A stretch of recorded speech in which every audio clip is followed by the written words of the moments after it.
জাহিদ, বিএনপির ভারপ্রাপ্ত চেয়ারম্যান তারেক রহমানের আগমনকে ঘিরে কিন্তু পুরো রাজধানীব্যাপী একটি উৎসব মুখর পরিবেশ কিন্তু আমরা দেখতে পাচ্ছি।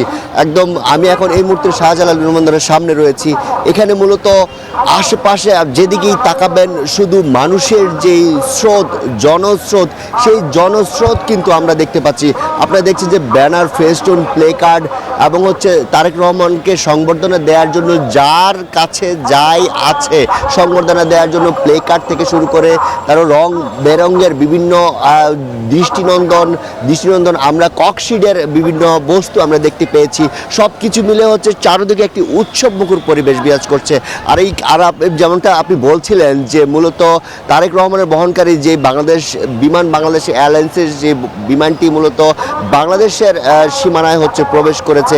একই সাথে হচ্ছে 11:55 হযরত শাহজালাল আন্তর্জাতিক বিমানবন্দরে সেই বিমানটি অবতরণ করবে। আপনারা দেখছেন যে এখানে সেনা সদস্য, আনসার সদস্য, র্যাব, পুলিশ সদস্য থেকে শুরু করে আইন শৃঙ্খলা বাহিনীর সকল স্তরের নিরাপত্তা কিন্তু জোরদার করা হয়েছে। আমরা একদম ঠিক যে পয়েন্ট দিয়ে মূলত যেই সড়কটি ব্যবহার করে বিএনপির ভারপ্রাপ্ত চেয়ারম্যান তারেক রহমান 300 ফিটের বা বসুন্ধরা স্মার্ট সিটির পাশে যেই মঞ্চ করা হয়েছে সেখানে যাবেন, এই সড়কটি ব্যবহার করে মূলত এখন যেই কালো গাড়িটি বেরোচ্ছে, আপনারা দেখছেন যে একের পর এক গাড়ি বেরোচ্ছে, এই সড়কটি ধরেই কিন্তু বিএনপির ভারপ্রাপ্ত চেয়ারম্যান তারেক রহমান প্রথমে 300 ফিটে যাবেন। সেখানে জনসংবর্ধনা বা গণসংবর্ধনার যে আয়োজন করা হয়েছে সেখানে তিনি উপস্থিত হবেন এবং তিনি একক বক্তা হিসেবে সেখানে বক্তব্য রাখবেন জাতির উদ্দেশ্যে।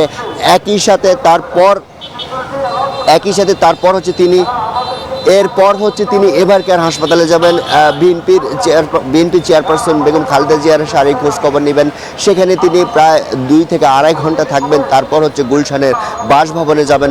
আগামীকাল হচ্ছে তার স্মৃতিসৌধ এবং হচ্ছে শহীদ প্রেসিডেন্ট জিয়াউর রহমানের সমাধিতে হচ্ছে তিনি পুষ্পস্তবক অর্পণ করবেন। এরপর দিন হচ্ছে শহীদ হাদির কবরস্থানে গিয়ে হচ্ছে সেখানে তিনি কবর জিয়ারত করবেন। তারপর হচ্ছে জুলাই যোদ্ধারা যে চিকিৎসাধীন রয়েছে তাদের সাথে তিনি দেখা করবেন। এই যে নানা কর্মসূচি এবং হচ্ছে তারেক রহমান যে 17 বছর পর লাখো কোটি জনতার যে আক্ষেপ বা তাদের যেই প্রতীক্ষা, সেই প্রতীক্ষার কিন্তু অবসান হতে যাচ্ছে আর কয়েক ঘন্টা পরই।